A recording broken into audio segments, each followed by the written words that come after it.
Let's back up to where you haven't seen.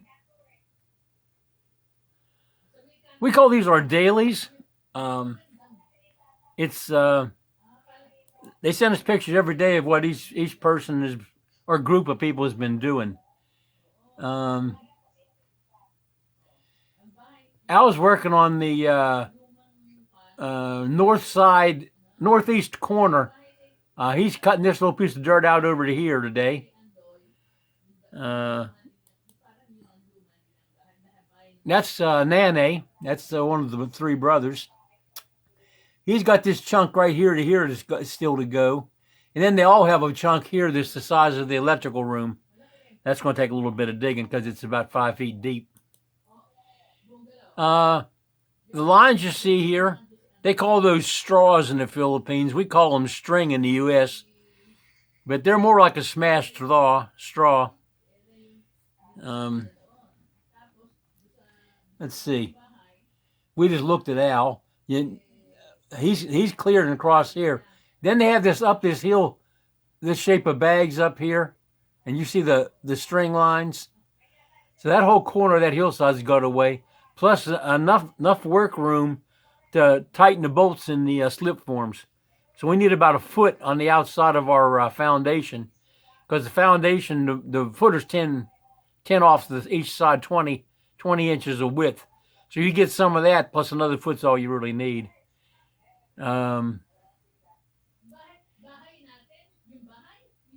See if the drawing's up. Yeah. Okay. We're going to pour the bathroom in sections. This is the first paint they're going to pour. The little round dots here are where they drill the floor. These are the dimensions off the outside wall.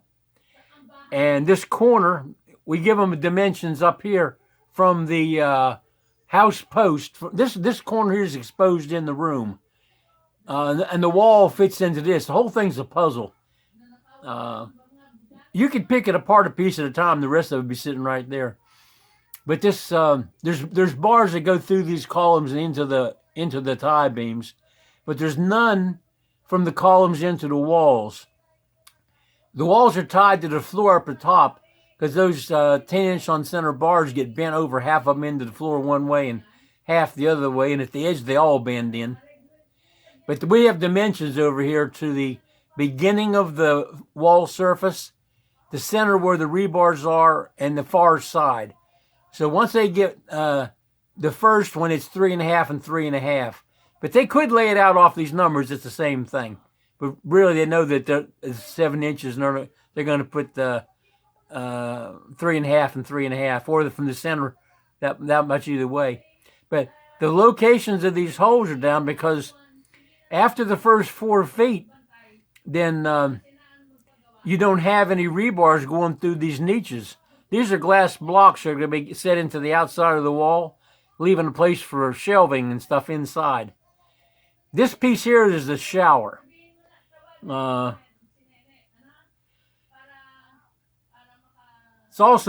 is also one of the bathrooms, which is going to have a separate wall. That's what this line here is. This is where they drill the floor for the divider wall between the boss lady's bathroom and the shower. This thing here is the shower.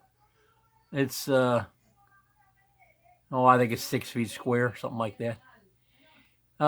We're gonna. They're used to making this L on. They're doing 4 bathrooms already. So this over here is a bent bar.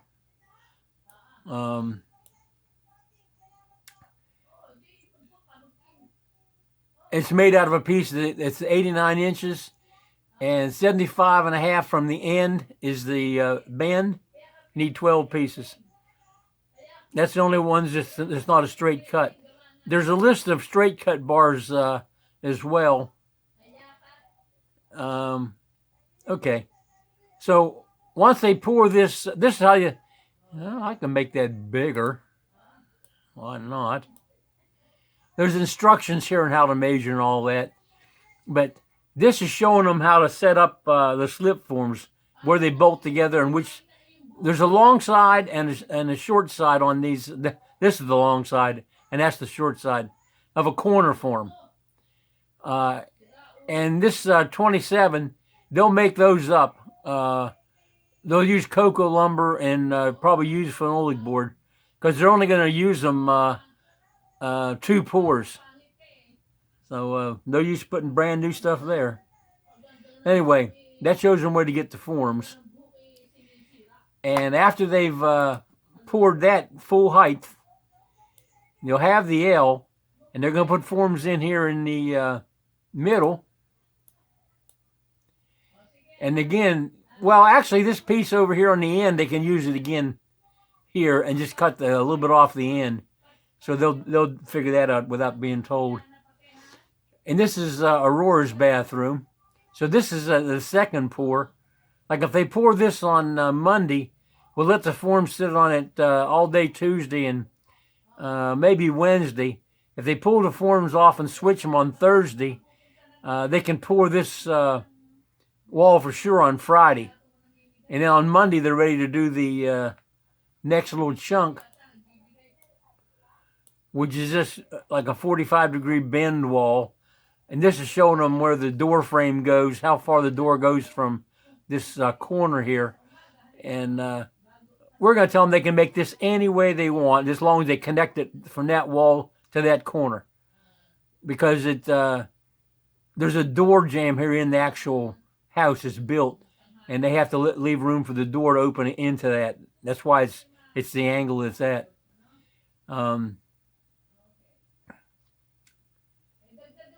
The black things, this is our narrow door form and our wide door form. They get used at the same time in this. That's why we're using 2 different sizes. And then when they go to do this over here, this will be free because all the forms will be down there. And they'll use the narrow one again there.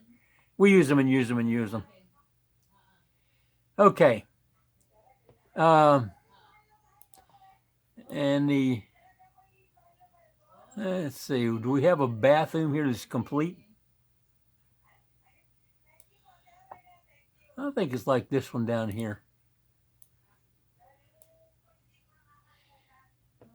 When they go to pour the floor, they need to know where to put the drains and the toilets and stuff. And so there's a layout of which way the door opens and which way we didn't put any toilets square to a wall, because you crowd you up against one wall or the other wall.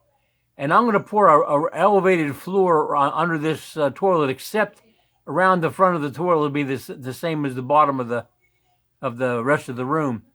I want to raise this up to 400 height so that an old person can stand up.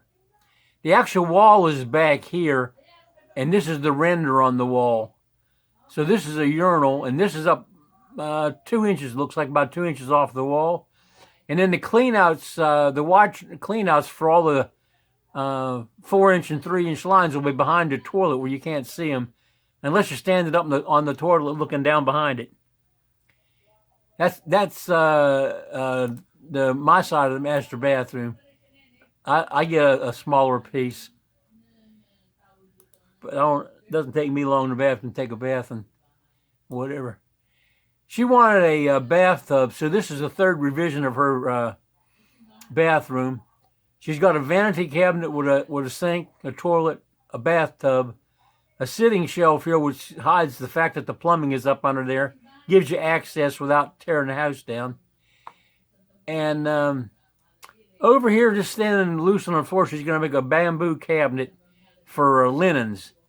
And these red things are the whatchamacallit, niches in the walls for setting stuff on. It's like medicine cabinets without the solid thing. You can look straight. Well, you can't really look through it. It's glass block. That's enough of that. We looked at that. We looked at that. Let's go back to this. Okay, that's Boyette surveying his realm. He's getting ready to pour. Got the conduit to go up yet, but he's getting ready to pour the first pour of bathroom 4. That's why we're starting to have him work on rebars for the master bathroom. And he's got Benji to help him. And that's why his normal co-worker on the bars would be Bia. She's the bar person, and he helps her and holds the vape measures and helps bend. But she's plenty strong enough to bend them.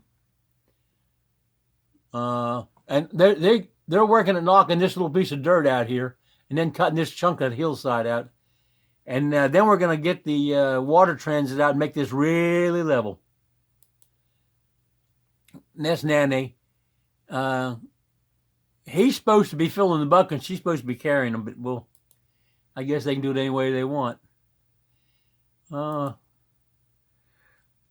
working to filling around the cistern. There's 6.5 feet of water in it right now, and it's not connected to the gutter system of the house. I don't know how it got that much water in it, but all of them got water in them. Even the ones that's on top of the ground are full of water. I mean, they had like 6 and 7 feet of water in them. I can't fathom how it got in there. Okay, they are pouring the last pour number 3 of bathroom 3. You can tell because it's the other 2 I know were finished, and they're pouring this one up to this height up here, and that'll leave them room for 2 rows of glass blocks or glass blocks in an airspace, which is what they're supposed to be. And this is just showing that they snatch the window grills out when they're going to pour concrete, because we like our mixer right on top of where we're working. Plenty of noise, keep everybody awake. They told me it would be awful tight pouring that concrete in that wall, but it doesn't look tight to me. One set of X braces on the scaffold. That's whatever. And here's Al and B are catching out of the mixer. Nane's mixing, and she'll help him snatch those things up, and he'll carry them over here and dump them in the 5 bags, and plus the cement. Well, he'll put the cement in. And see, they've caught it. They're handing it to Benji, and he's going to hand it up to Boyette. Here he is on the inside.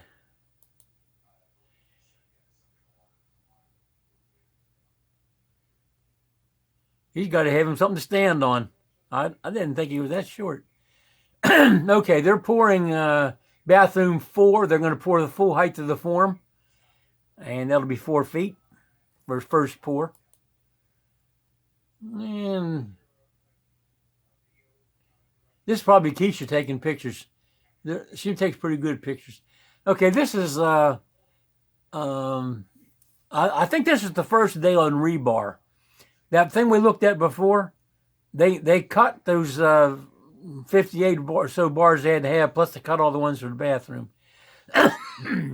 So Boyette and B have done bent them, and if she wasn't digging dirt, she'd have to paint every blasted one of those things. Oh, this is the bars for the bathroom, for the master bathroom. There's a bunch of straight cut lengths. This is for the partition wall. There's 7. 1, 2, 3, 4, 5, 6, 7. This partition wall. He's still digging. And he's still dumping. And he's still digging.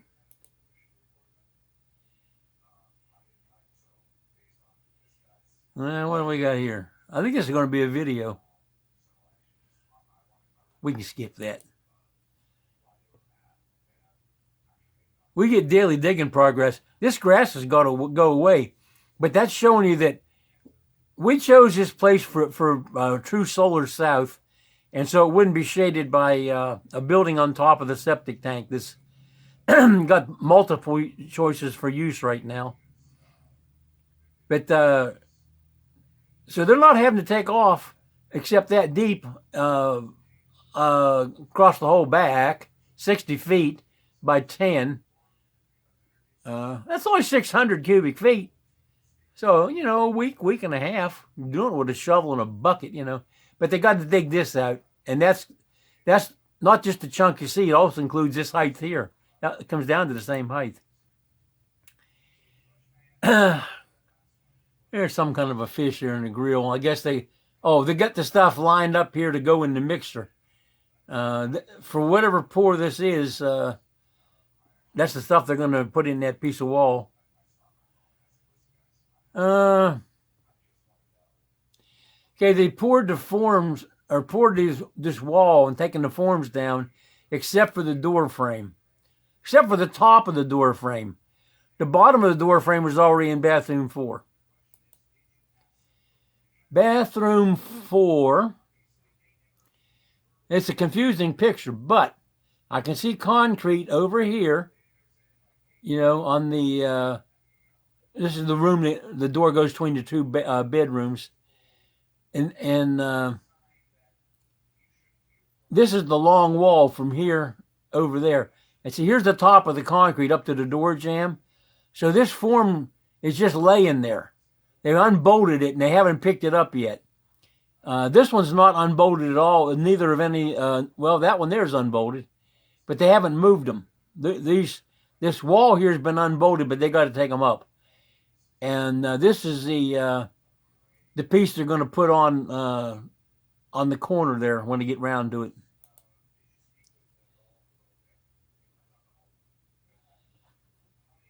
That's our, let's see. She's 7 years old. He's had about 30 puppies so far. Okay, boy, Ed. Now, you see that tiny little thing he's holding? That's a 4-inch paint roller. We tried big paint rollers. We tried brushes. We tried painting them before we bend them. Turns out the best way to do it is bend them. That way they don't roll over. You can paint one side completely with a paint roller. Flip them over. You just take them and put the sawhorse on the other side and flip them the other way, and they don't roll over again. And they can do that. The paint trays from back when we thought we were going to use a 9-inch roller, but you'll notice he's put a coat of paint on a whole lot of bars.